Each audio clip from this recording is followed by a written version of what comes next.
Lost Origin is finally here, everyone, and today to celebrate, we're going to count down my picks for the top 10-ish best new cards coming out in this new set. Now, normally I would also shout out a few honorable mentions as well, but today, as you'll see, I have kind of cheated a little bit on this countdown. There are going to be a couple of different slots that are shared by multiple cards, so due to this naturally higher card count, I am going to choose to skip my normal honorable mention section. The only real restriction I'm going to put in place today is that cards that are reprints of existing cards in standard format are not going to be allowed to appear. So all this means is that some of the very secret rare cards and trainer gallery cards, such as maybe Mew V Max or Crobat V, despite still being very good, are still at the end of the day just reprints of cards that we already have and won't be able to make an appearance as a result. And of course, Lost Origin just in general is another massive sword and shield set, so I'd be a little bit surprised if my 10 picks here didn't differ from yours at least a little bit. So at the end of this video, be sure to sound off down below in the comment section. What do you think of my 10 picks and what are going to be yours as well? But with that being said, guys, remember to smack that like button all the way into the Lost Zone, and let's jump in and check out my picks for the top 10 best cards in Lost Origin. So to kick things off at the number 10 spot today, we have Snorlax. And I will say, the number 10 spot in this video changed a lot before I actually finally sat down to record this thing. And honestly, if you catch me on any given day, my answer might be a little bit different, but at the very least for right now, I am going to settle on Snorlax here. I think at a glance, this card seems pretty unremarkable, and you would assuredly almost never build around Snorlax, but its flexible energy cost and high damage output means that this could be a solid one-of option in different Lost Zone-based decks. Because even though you do have that 3 energy cost, the new Mirage Gate can easily overcome that. And doing 180 means that this is going to be one of the only single prize Pokemon that the Lost Zone decks can actually use to one-shot 2 prize Pokemon like Crobat V or Lumineon V. Also, having 150 HP means that some of the popular single prize attackers like the new Cramorant or existing Pokemon like Inteleon aren't actually going to be able to one-shot Snorlax and kind of force your opponent into attacking you with multi-prizers. And though this ability isn't going to be relevant most of the time, it is pretty good against Giratina VSTAR, since this makes Snorlax immune to that VSTAR power and forces them to use that much more costly first attack that requires them to send energy into the Lost Zone. So again, Snorlax is probably never going to be its own deck, but it's a solid enough single prize Pokemon that I thought it deserved to squeak in at the number 10 spot. Coming in at number 9, we have another single prize Pokemon. This one is going to be Gengar. And it's really this Netherworld Gate ability that is landing Gengar a spot on this top 10 today. Since at any given point, if Gengar is in your discard pile, you can put it on the bench and place 3 damage counters on it in the process. So not only can Gengar act as kind of like a makeshift attacker out of nowhere at any given point, assuming you have Psychic Energy in your deck, of course, but also just getting this Gengar in play really does fuel the attacks of a number of different attackers out there. Of course, the big one is going to be the new Hisuian Zoroark VSTAR, but I'm also looking forward to seeing if Gengar can breathe some new life into some older attackers that we have in the format. We still have that single strike Primeape in the format that's actually pretty similar to Hisuian Zoroark VSTAR as well. And then another card that's desperately been wanting an effect like this is going to be Serena V. Since every turn you're discarding your bench and you can get these Gengars back out every time you do so. I think Gengar's most notably going to see play alongside Zoroark, but I'm also still excited to see what other creative uses could be made with this ability. Next up at number 8, we're going to keep this single prize train chugging along here with Hisuian Arcanine. It's going to land on here thanks to that 0 energy attack that allows you to do 160 damage if you have no cards in your hand. Arcanine's not the heaviest hitting Pokemon on this countdown by any means, but 160 ensures that you knock out any single prize Pokemon, you 2-shot any multi-prize Pokemon, and you're even going to one-shot some of the most popular Pokemon VSTAR running around like Arceus VSTAR and the brand new Hisuian Zoroark VSTAR. And on top of this all, the whole pulling down our hand and refilling it is not that hard at all with this deck, thanks to cards like Ultra Ball, Quick Ball, Peony, etc. to put your hand down to a 0 card amount, combined with other draw options like Burrell or Radiant Venusaur to refill your hand every time you need to on the next turn. By far and away, one of the most promising new single prize Pokemon we are getting in the set, and that's why it is going to clock in at the number 8 spot.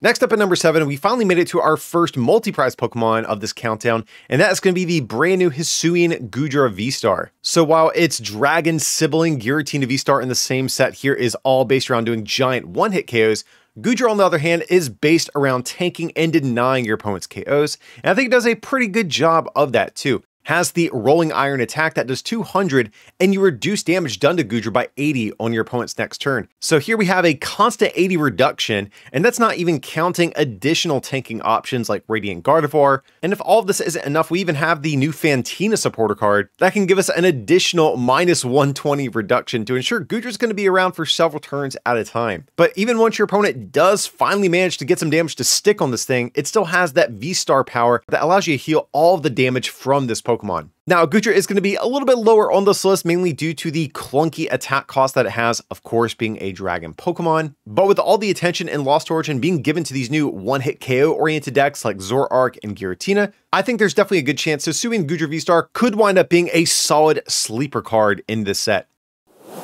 Up next at number 6, we have our first trainer card of this countdown. That's going to be Lost Vacuum. It's an item that says put a card from your hand into the Lost Zone in order to use it, and then you choose either a Pokemon Tool card or Stadium card in play and put it into the Lost Zone. So unlike a lot of these other Lost Zone based cards that we are seeing in Lost Origin, I think this is actually one of the few that could wind up being a splashable inclusion in a variety of different decks that don't even make use of the Lost Zone outside of this card. Only needing to pitch away one card into the Lost Zone to use this isn't really a big deal. But the fact that this allows you to get either Pokemon Tools or Stadium cards means that I think there's a chance this even could replace cards like Tool Scrapper in certain decks out there. The additional card you can get rid of with Tool Scrapper is admittedly nice, but the additional one that Tool Scrapper grants you, I feel like is more of a bonus than anything. So not only being able to get rid of important Pokemon tools like Big Charm and Choice Belt like Tool Scrapper allows you, but also having another out to bump some of your opponent's stadiums, which there are definitely no shortage of right now, I think is a really strong effect for this card, and one I'm really glad to see come into the game.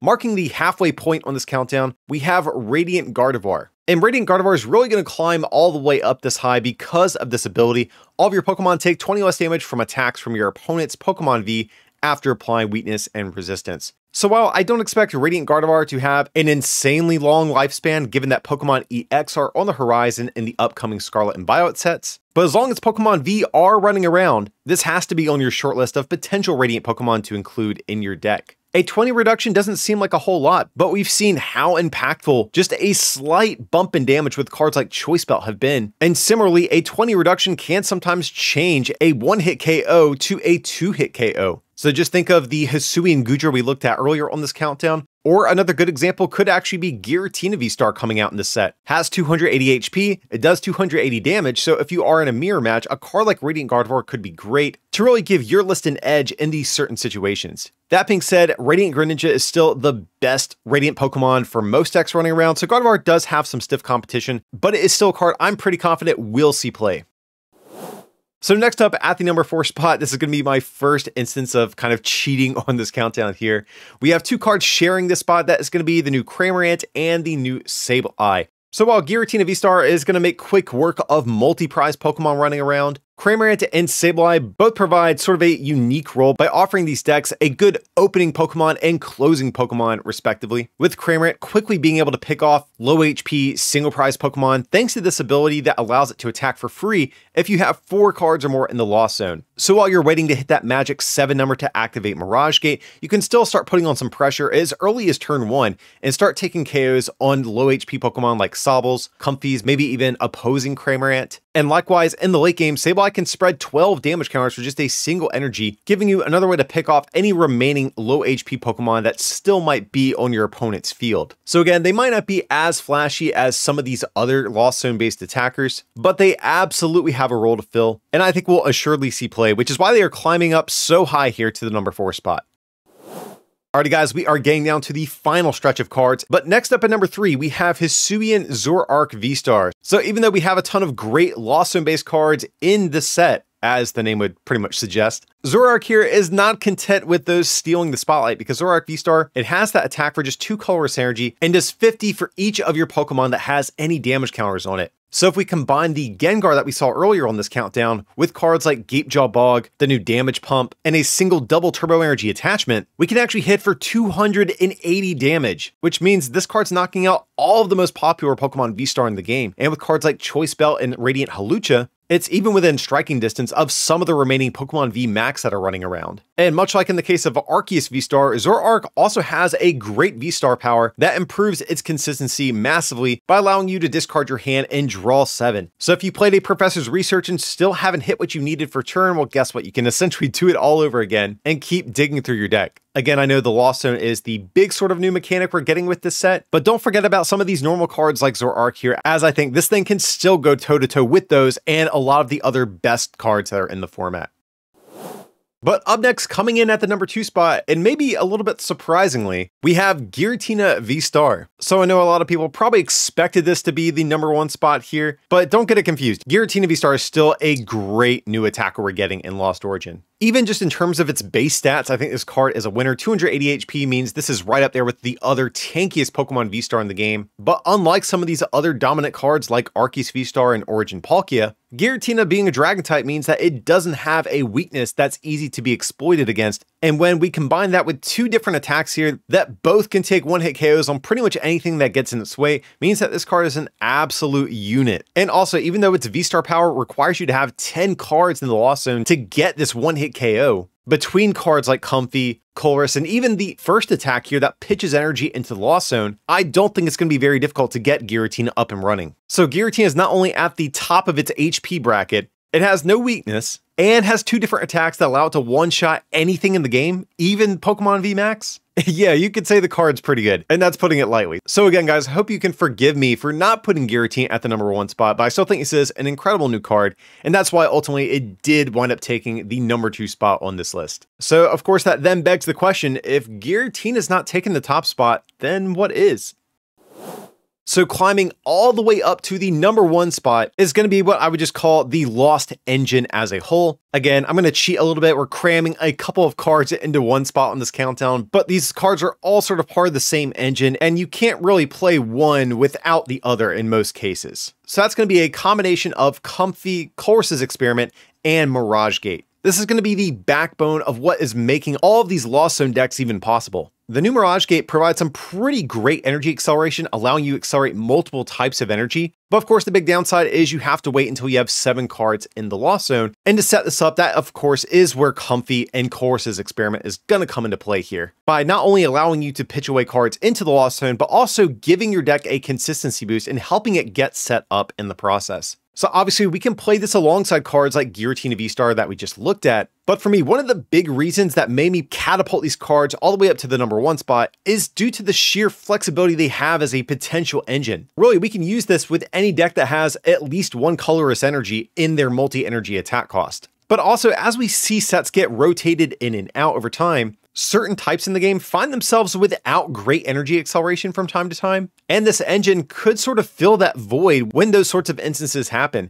Or maybe even we can look to use this with V-Union Pokemon. I think there's a ton of versatility here. So will this see play alongside cards like Giratina VSTAR? Absolutely. But I really don't think it ends there. So for that reason, I'm not only excited to see how this is going to propel Lost Zone decks forward, but also I'm excited to see how this might elevate other cards that people might not even be thinking about, which is why this combination of cards is ultimately going to climb all the way up and take the number 1 spot as the best card, or I should say cards, of Lost Origin. So of course, these are just my personal picks for the top 10 best cards of the set, but Lost Origin's made up of like 200 cards, so there's a good chance that my picks here might differ a little bit from yours, and that is what the comment section is ultimately here for. So if you guys think I ranked any cards maybe a little bit too high, or maybe didn't rank any high enough, definitely sound off down below. Let me know your full thoughts on not only my picks, but also your picks for the top 10 best cards of Lost Origin. But if you guys did enjoy today's content, as always, remember to leave a like on the video, and if you're feeling a little bit extra generous and want to take that support to the next level, you can also become a patron at patreon.com/rarecandytcg or pick up some merch at rarecandytcg.com. Links to everything will be down below in the description. But as always, thanks so much for watching, and I'll see you next time.